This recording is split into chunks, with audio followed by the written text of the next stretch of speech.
स्वामी विवेकानंद जी की जयंती के अवसर पर स्वामी विवेकानंद नगर के नागरिक सम्मेलन में मंच पर उपस्थित आज के कार्यक्रम के मुख्य अतिथि श्री अमरपाल सिंह जी, जो IRS हैं, ज्वाइंट कमिश्नर हैं, अभी देहरादून में हैं।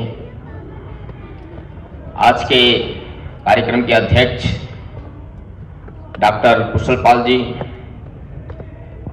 हमने अभी जिनका वक्तव्य सुना, हमारे इस नगर के माननीय नगर संघ चालक जी श्री राजेश जी, अपने हरिगढ़ विभाग के कार्यवाह जी श्री योगेश जी, अपने महानगर के प्रचारक श्री विक्रांत जी, अन्य सभी सम्मानित कार्यकर्ता, सज्जन नागरिकों, मातृशक्ति नौजवान साथियों,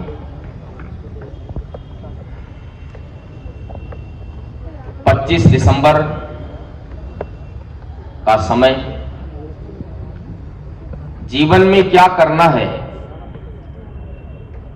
कई बार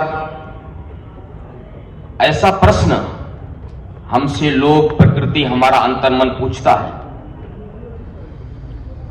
ऐसे ही प्रश्न एक नौजवान के मन में आ रहे थे।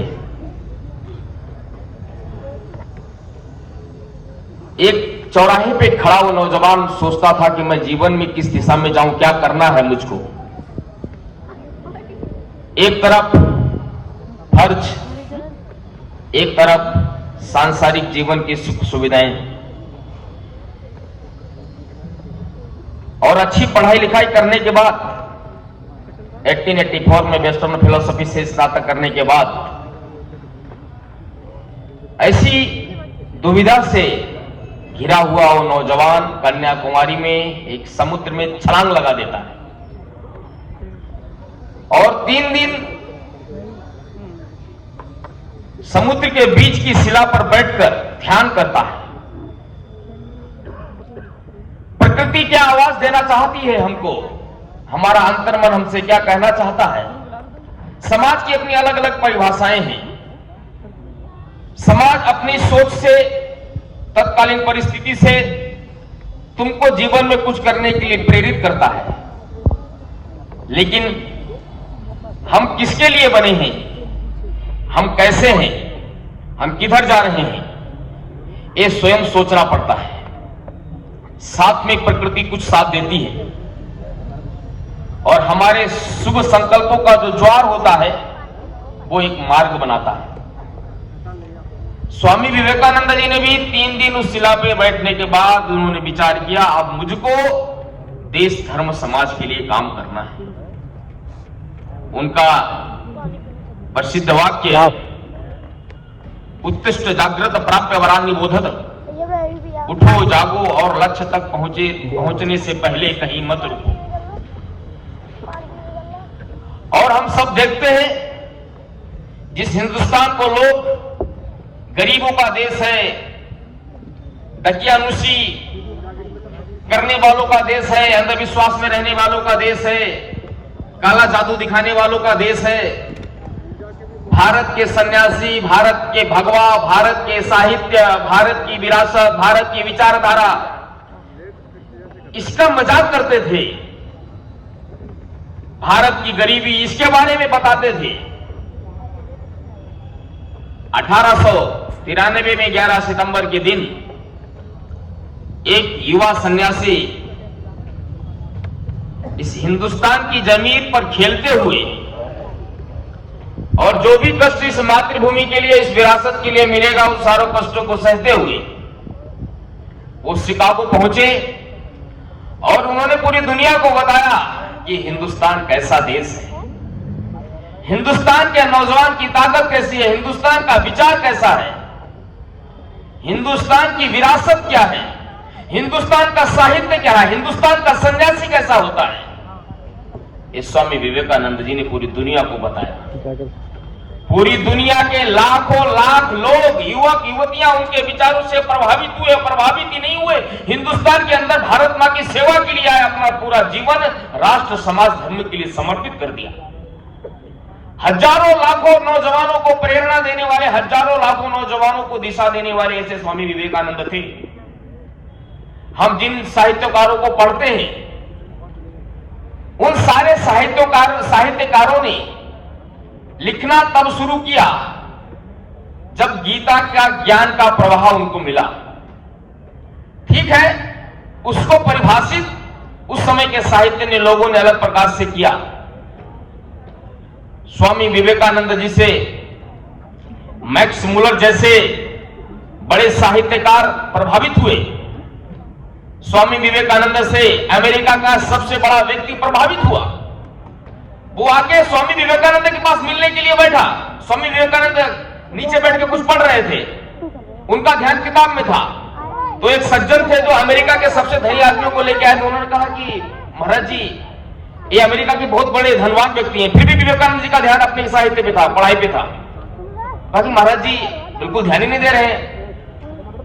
तो बाद में चर्चा वार्ता में विषय निकल कर आया, तो हिंदुस्तान की सोच क्या होती है, हम धनवानों को नहीं, हम त्याग का सम्मान करते हैं, हम समर्पण का सम्मान करते हैं। जिन्होंने इदं न मम इदं राष्ट्राय इदं राष्ट्राय इदं स्वाहा, ये मेरा नहीं राष्ट्र का है, देश का है, समाज का है, इसके लिए जिया, इसके लिए कुछ किया, उसको याद किया जाता है, उसको सम्मान किया जाता है। पैसा वाला बोलकर आप किसी को बहुत बड़ा आदमी है, एक ऐसी बात हो सकती है। ये भारत की सोच है, ये स्वामी विवेकानंद जी ने वहां बताया। अभी हमने भारत के बहुत बड़े उद्योगपति, एक बड़ा विचार देने वाले हिंदुस्तान को, रतन भाई टाटा जी को सुना। वो हमारे बीच से गए, लेकिन रतन भाई टाटा जी के जो पूर्वज थे, वो भी स्वामी विवेकानंद की बातों से प्रभावित होकर हिंदुस्तान में उन्होंने इंडस्ट्री स्थापित की। बहुत सारे लोग स्वामी विवेकानंद की बातों से प्रभावित होकर हिंदुस्तान में भारत के लिए, इस देश के लिए काम करने के लिए आए। बहुत सारे नाम हैं, और हमारे निकट हाथरस में स्वामी विवेकानंद जी उस वक्त परिव्राजक के नाते घूम रहे थे, यहां भी आए। यहां के स्टेशन मास्टर ने बहुत नाम सुना हुआ था, वो नौकरी से इस्तीफा देकर स्वामी विवेकानंद जी के साथ अल्मोड़ा चले गए। ऐसा स्वामी विवेकानंद का प्रभावित करने वाला जीवन, ऐसा व्यक्तित्व, जैसा हमारे मुख्य अतिथि जी ने कहा, ये आउटर चीजों से नहीं बनता है। स्मार्टनेस केवल बाहर की नहीं, अंदर की स्मार्टनेस से बनता है। एक सामान्य सन्यासी, सामान्य भगवा वस्त्र पहना हुआ और अमेरिका से लेकर तमाम देशों को प्रभावित करता है, दुनिया के बड़े बड़े लोगों को प्रभावित करता है, इसका मतलब जीवन कैसा होगा? तो अपने आप बोलते हैं ना, he have nothing but all. उनके पास कुछ होता नहीं है, ना घर है, ना ठिकाना है, ना सोने का स्थान है, ना खाने का पता है। ऐसा बहता हुआ पानी की तरह जीवन, लेकिन वो जीवन जिसको लौकिक और अलौकिक बंधन बांध नहीं पाते हैं, वो किसी चौखट के अंदर रुकता नहीं है, वो किसी दायरे में सिमटता नहीं है, वो किसी मजहब संप्रदाय में बंधता नहीं है। वो उछलता है तो आकाश को छूता है, जब खदानों को खोदता है तो पाताल के नीचे पहुंच जाता है, जब चारों ओर प्रवाहमान होता है तो पूरी दुनिया की दिशा को बदल देता है। ऐसा स्वामी विवेकानंद जी का जीवन था। हम उनके बारे में बहुत कुछ जानते हैं, लेकिन उनके जीवन से प्रेरणा लेकर हमारा जीवन का उद्देश्य क्या है? हमको परमात्मा ने इतने समय तक यहां रखा है, उसका मकसद क्या है? हमारे लोगों ने, हम पैसे से कुछ संसाधन उपलब्ध कर लेते हैं अपने लिए, लेकिन प्रकृति ने कितना बड़ा संसाधन हमारे जीवन को सरल बनाने के लिए उपलब्ध कराया है, जिसको हम पैसे से खरीद नहीं सकते। जो लोग अपने आप को धनवान मानते होंगे, अरबपति खरबपति मानते हो, ऐसे कितने लोग आए गए, कौन जानता है उनको? देशभक्ति का मूल्य प्राण है, देखें कौन चुकाता है, देखें कौन सुमन सैया तजकंटक पथ अपनाता है। देशभक्ति का मूल्य तो प्राण है, उसकी बाजी प्राणों से देनी पड़ती है। सुख दुख को छोड़कर आगे बढ़ना पड़ता है, सुनकर तानों को सुनकर भी आगे बढ़ना पड़ता है। हम लोगों ने अभी अपने देश के प्रधानमंत्री जी का इंटरव्यू सुना होगा, अभी रिकॉर्ड किया, तो उनके जीवन की एक अभिलाषा क्या है? हार जीत से भी ऊपर एक सोच हो सकती है, राजनीति से बड़ी भी एक सोच हो सकती है, जाति बिरादरी से बड़ी भी एक सोच हो सकती है। ऐसा स्वामी जी का जीवन था। तो यहां के स्टेशन मास्टर जी ने इस्तीफा देकर स्वामी विवेकानंद जी के साथ चले गए। आयरलैंड से भगिनी निवेदिता नाम की एक लड़की, पहले वो एक पादरी की बेटी थी, स्वामी विवेकानंद की बात से प्रभावित होकर हिंदुस्तान के अंदर आई। सर रविंद्रनाथ टैगोर जिनको नोबेल प्राइज मिला साहित्य के क्षेत्र का, उनको भी प्रेरणा देने का काम किया। सर जगदीश चंद्र बसु के प्रयोग को इंटरनेशनल प्लेटफॉर्म पर ले जाने का प्रयास किया। महाराष्ट्र के अंदर चाहे वो बाल गंगाधर तिलक जी हो, श्रीमती एनी बेसेंट हो, उनके साथ सहयोग देकर हिंदुस्तान को स्वतंत्र कराने के लिए सहयोग किया। स्वामी विवेकानंद की मानस पुत्री इस नाते भगिनी निवेदिता रही। उन्होंने देखा वास्तविक एक सन्यासी जीवन, भारत का जीवन, भारत का दर्शन, भारत का विचार, एक भगवा में रहने वाला व्यक्तित्व तो कैसा होता है। और अपने पिता से अनुमति लेकर, यानी कि एक पादरी की बेटी हिंदुस्तान के अंदर आती है और हिंदुस्तान में कलकत्ता के अंदर गरीब बच्चियों के लिए विद्यालय खोलती है। उस समय महिलाएं घर से बाहर नहीं निकलती थीं, अंधविश्वास में पड़ा हुआ वास्तव में देश था। लेकिन धीरे धीरे स्वामी विवेकानंद की जो strength is the life and weakness is the death, छोटी सोच ये मृत्यु है, कमजोर होना ये मृत्यु है। बड़ी सोच, बड़े इरादे, बड़ी आकांक्षाएं और अपने आप को मजबूत बनाना, यही जीवन है। इसीलिए शक्तिशाली बनना हमारी सबकी जिम्मेदारी है। आज के इस अवसर पे स्वामी विवेकानंद जी ने कहा था कि हम ऐसे शक्तिशाली बने, अपने भारत को ऐसा ताकतवर देश बनाए, मिलकर आंतरिक ताने बाने को इतना मजबूत कर दें कि वर्षों तक, सदियों तक हिंदुस्तान की तरफ कोई गलत निगाहों से देख ना पाए। स्वदेशी का भी जैसे वर्णन किया गया है, स्वदेशी पे विश्वास, गंगा, गीता, गौ माता की रक्षा करते हुए आगे बढ़ना, अपनी सांस्कृतिक विरासत पर विश्वास, और जैसा भारत था इस भारत के पुनर्निर्माण करते हुए हम पूरी दुनिया की नई संरचना खड़ी करेंगे। ऐसे विचार के साथ हिंदुस्तान का नौजवान चलेगा तो निश्चित है वही नौजवान है जो चार लकड़ी को जोड़कर घोंसला बनाने का सपना देखता है। वो युवा नहीं कहा है स्वामी विवेकानंद ने, वो युवा कहा है जो इंसान के बाद जो सोचना शुरू करता है, जिसकी आंखों में वैभव के सपने होते हैं, जिसके पग में तूफानी गति होती है। मैं ऐसे युवाओं को चाहता हूं।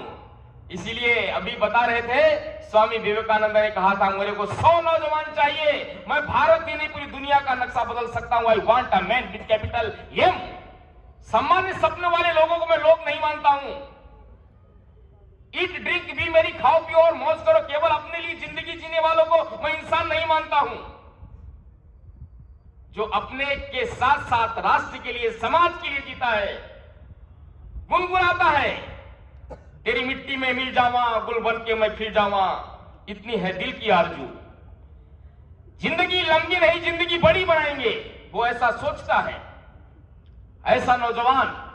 इसीलिए इस कार्य को आगे बढ़ाया राष्ट्रीय स्वयंसेवक संघ के संस्थापक परम पूजनीय डॉक्टर हेडगेवार जी ने। स्वामी विवेकानंद ने कहा था मेरे को 100 लोग चाहिए, डॉक्टर हेडगेवार ने उसके लिए प्रशिक्षण और कार्य प्रारंभ किया। और धीरे धीरे वो एक श्रृंखला प्रारंभ हो गई।